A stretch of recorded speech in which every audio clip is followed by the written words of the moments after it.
नमस्कार दोस्तों, आज हम एक ऐसे सवाल के सामने खड़े हैं जो सिर्फ राजनीति का नहीं है। यह सवाल है संविधान का, कानून का और लोकतंत्र की आत्मा का। सवाल यह है कि लोकसभा में नेता प्रतिपक्ष राहुल गांधी की नागरिकता को लेकर जो विवाद सालों से दबा हुआ था, क्या आज वह विवाद अदालत के फैसले के साथ एक निर्णायक मोड़ पर पहुंच गया है? क्या यह सिर्फ राजनीतिक आरोप है या फिर कागजों की दुनिया में कोई ऐसी सच्चाई दर्ज है जिसे अब तक नजरअंदाज किया जाता रहा? राहुल गांधी कांग्रेस पार्टी का सबसे बड़ा चेहरा, देश के पूर्व प्रधानमंत्री राजीव गांधी के बेटे और मौजूदा समय में विपक्ष का नेतृत्व करने वाले नेता। लेकिन इन्हीं राहुल गांधी के नाम के साथ पिछले एक दशक से एक सवाल लगातार जुड़ा रहा है। क्या राहुल गांधी केवल भारतीय नागरिक हैं या फिर उनके पास ब्रिटिश नागरिकता भी है? और अगर ऐसा है तो क्या वह भारतीय संविधान के अनुसार संसद के सदस्य बने रहने के योग्य हैं? इस विवाद की शुरुआत आज की नहीं है। साल 2015 में पहली बार सुप्रीम कोर्ट में एक जनहित याचिका दाखिल की गई थी। उस याचिका में दावा किया गया था कि राहुल गांधी ने ब्रिटिश नागरिकता ली हुई है। सुप्रीम कोर्ट ने उस समय उस याचिका को खारिज कर दिया, लेकिन यह साफ कर दिया गया कि नागरिकता से जुड़ा फैसला लेना अदालत का नहीं बल्कि केंद्र सरकार का अधिकार क्षेत्र है। यहीं से यह मामला कानूनी से ज्यादा राजनीतिक बनता चला गया। लेकिन सवाल यहीं खत्म नहीं हुआ।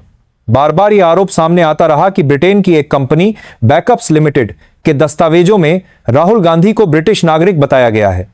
यह कोई राजनीतिक भाषण नहीं था, यह आरोप कंपनी के आधिकारिक रिकॉर्ड्स पर आधारित बताया गया। British company registrar of companies के रिकॉर्ड्स में राहुल गांधी का नाम डायरेक्टर के रूप में दर्ज था और कथित तौर पर उनकी नागरिकता ब्रिटिश लिखी हुई थी। भारतीय जनता पार्टी ने इसी आधार पर कांग्रेस और राहुल गांधी पर हमला तेज किया। बीजेपी का दावा रहा कि अगर राहुल गांधी ने कभी भी ब्रिटिश नागरिकता ली है तो भारतीय नागरिकता कानून के अनुसार उनकी भारतीय नागरिकता स्वतः समाप्त हो जाती है। भारत का संविधान दोहरी नागरिकता की अनुमति नहीं देता। कोई भी व्यक्ति एक साथ भारतीय नागरिक और किसी अन्य देश का नागरिक नहीं हो सकता। कांग्रेस पार्टी ने इन सभी आरोपों को सिरे से खारिज किया। कांग्रेस का कहना रहा कि राहुल गांधी जन्म से भारतीय नागरिक हैं, उनके पिता भारत के प्रधानमंत्री रहे हैं और यह पूरा विवाद राजनीतिक बदले की भावना से प्रेरित है। कांग्रेस नेताओं ने बार बार कहा कि जब भी सरकार दबाव में आती है, राहुल गांधी की नागरिकता का मुद्दा उछाल दिया जाता है ताकि असली मुद्दों से ध्यान भटकाया जा सके। लेकिन साल 2024 और 2025 में यह मामला फिर से अदालत के दरवाजे तक पहुंच गया। इलाहाबाद हाईकोर्ट की लखनऊ बेंच में एक याचिका पर सुनवाई हुई।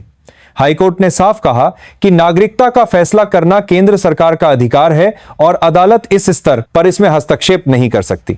याचिका को डिस्पोज कर दिया गया, लेकिन विवाद थमा नहीं। अब कहानी यहां से और गंभीर हो जाती है। मामला पहुंचता है लखनऊ की स्पेशल एमपी एमएलए कोर्ट में। यहां याचिकाकर्ता के तौर पर सामने आते हैं एस विघ्नेश शिशिर, जो खुद को भारतीय जनता पार्टी का सदस्य बताते हैं और कर्नाटक से हैं। शिशिर अदालत में मांग करते हैं कि राहुल गांधी के खिलाफ एफआईआर दर्ज की जाए। उनका दावा है कि राहुल गांधी ने ब्रिटिश नागरिकता लेकर गंभीर अपराध किए हैं। शिशिर का आरोप सिर्फ नागरिकता तक सीमित नहीं है, वह passport act, foreigners act, official secrets act और भारतीय न्याय संहिता के उल्लंघन का भी दावा करते हैं। वह कहते हैं कि राहुल गांधी ने जानबूझकर अपनी कथित विदेशी नागरिकता छुपाई और भारतीय पासपोर्ट का इस्तेमाल किया। लखनऊ की स्पेशल एमपी एमएलए कोर्ट में यह मामला दिसंबर 2025 से लगातार सुना जा रहा है। कोर्ट में शिशिर की तरफ से 310 पन्नों की विस्तृत याचिका दाखिल की गई, जिसमें 45 एनेक्सर्स लगाए गए। इन एनेक्सर्स में बैकअप्स लिमिटेड के दस्तावेज, आरटीआई के जवाब, ईमेल कम्युनिकेशन और ब्रिटिश अधिकारियों से जुड़ी जानकारी शामिल बताई गई।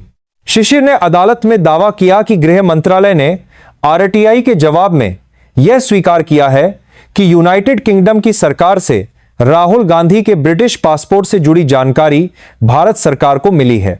उन्होंने यह भी कहा कि राहुल गांधी के विदेशी यात्रा record, air tickets, UK voter list और एयरपोर्ट इमिग्रेशन वीडियो तक उनके पास सबूत के तौर पर मौजूद हैं। मामला यही नहीं रुका। शिशिर ने यह भी दावा किया कि उन्होंने प्रवर्तन निदेशालय यानी ईडी के सामने बयान दर्ज कराया है और राहुल गांधी पर मनी लॉन्ड्रिंग का आरोप भी लगाया है।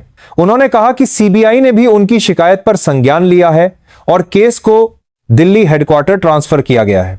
कोर्ट की कार्यवाही के दौरान एक बेहद अहम घटनाक्रम सामने आया। कोर्ट में एक सील्ड कवर सौंपा गया जिसमें विटनेस नंबर 2 की जानकारी थी। यह गवाह विदेशी बताया गया। कोर्ट ने इस सील्ड कवर को रिकॉर्ड पर लिया। हालांकि ईडी से जुड़ा एक अन्य सील्ड कवर तकनीकी आधार पर वापस कर दिया गया और ईडी को निर्देश दिया गया कि वह उचित अनुमति लेकर दोबारा पेश हो। राहुल गांधी की तरफ से इस पूरी कार्यवाही में कोई प्रत्यक्ष दलील पेश नहीं की गई, क्योंकि मामला एफआईआर दर्ज करने की मांग से जुड़ा था। कांग्रेस पार्टी ने अदालत के बाहर बयान देकर इसे बीजेपी की साजिश बताया। कांग्रेस का कहना है कि राहुल गांधी को बदनाम करने के लिए यह पूरा मामला खड़ा किया गया है। 14 जनवरी को अदालत में सुनवाई पूरी हो गई। सभी पक्षों की दलीलें सुनी गईं। जज आलोक वर्मा की कोर्ट ने फैसला सुरक्षित रख लिया और कहा कि 28 जनवरी को इस मामले पर आदेश सुनाया जाएगा, यानी जब तय होगा कि राहुल गांधी के खिलाफ एफआईआर दर्ज होगी या नहीं। अगर कोर्ट एफआईआर दर्ज करने का आदेश देता है तो यह राहुल गांधी के राजनीतिक करियर के लिए बड़ा झटका हो सकता है। एफआईआर का मतलब होगा कि जांच एजेंसियां सक्रिय होंगी। ईडी, सीबीआई या अन्य एजेंसियां जांच शुरू कर सकती हैं। पासपोर्ट जब्ती जैसी कार्रवाई भी संभव हो सकती है। अगर जांच में यह साबित होता है कि राहुल गांधी ने कभी ब्रिटिश नागरिकता ली थी, तो भारतीय नागरिकता कानून के तहत उनकी भारतीय नागरिकता रद्द मानी जाएगी। इसका सीधा असर उनकी लोकसभा सदस्यता पर पड़ेगा। वह नेता प्रतिपक्ष के पद पर भी नहीं रह पाएंगे और भविष्य में चुनाव लड़ने से अयोग्य घोषित हो सकते हैं। कांग्रेस पार्टी पहले से ही नेतृत्व संकट से जूझ रही है। राहुल गांधी को पार्टी का मुख्य चेहरा माना जाता है। अगर वह कानूनी संकट में फंसते हैं तो इसका असर विपक्षी एकता पर भी पड़ेगा। लोकसभा में विपक्ष की भूमिका कमजोर हो सकती है। दूसरी तरफ अगर कोर्ट एफआईआर दर्ज करने से इनकार करता है तो कांग्रेस इसे बड़ी राजनीतिक जीत बताएगी। राहुल गांधी कहेंगे कि उन पर लगे सभी आरोप बेबुनियाद थे। बीजेपी पर राजनीतिक बदले की राजनीति करने का आरोप और तेज होगा। आज अदालत के फैसले पर पूरे देश की नजरें टिकी हैं। यह फैसला सिर्फ राहुल गांधी या कांग्रेस पार्टी के लिए नहीं है। यह फैसला यह तय करेगा कि भारत में कानून और राजनीति के बीच संतुलन कैसे कायम रहता है। क्या दस्तावेजों के आधार पर जांच होगी या फिर राजनीतिक बयानबाजी ही हावी रहेगी? और दोस्तों, अगर अदालत एफआईआर का आदेश देती है तो यह सिर्फ एक कानूनी प्रक्रिया नहीं होगी, बल्कि यह देश के राजनीतिक नैरेटिव को पूरी तरह बदल देने वाला कदम होगा। क्योंकि इसके बाद सवाल सिर्फ राहुल गांधी की नागरिकता तक सीमित नहीं रहेगा। सवाल यह भी होगा कि क्या भारत में कानून सभी के लिए बराबर है या नहीं। अगर जांच शुरू होती है तो हर दस्तावेज, हर विदेशी रिकॉर्ड, हर यात्रा और हर आधिकारिक कागजात को बारीकी से खंगाला जाएगा। तब यह मामला टीवी डिबेट से निकलकर जांच एजेंसियों के दफ्तरों तक पहुंचेगा और यहीं से वह दौर शुरू होगा जहां बयान नहीं, सबूत बोलेंगे। कांग्रेस पार्टी के लिए यह सबसे कठिन समय हो सकता है, क्योंकि एक तरफ अदालत की कार्यवाही होगी और दूसरी तरफ राजनीतिक मोर्चे पर जवाब देने की मजबूरी। वहीं भारतीय जनता पार्टी इसे कानून की जीत बताने की कोशिश करेगी और कहेगी कि उसने सिर्फ सवाल उठाए, फैसला अदालत ने किया। लेकिन यहां भी एक जोखिम है। अगर अंत में कुछ साबित नहीं होता तो यही मामला बीजेपी के लिए उल्टा भी पड़ सकता है। इसीलिए आज का फैसला सिर्फ एक व्यक्ति या एक पार्टी का नहीं है। यह फैसला यह तय करेगा कि आने वाले समय में भारत की राजनीति सवालों से चलेगी या जवाबों से। अब देखना यह है कि अदालत का फैसला इतिहास में किस मोड़ के रूप में दर्ज होता है।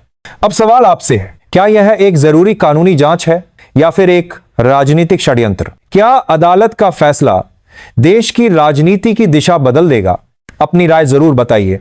जल्द मिलूंगा एक और बड़े विश्लेषण के साथ। तब तक के लिए नमस्कार।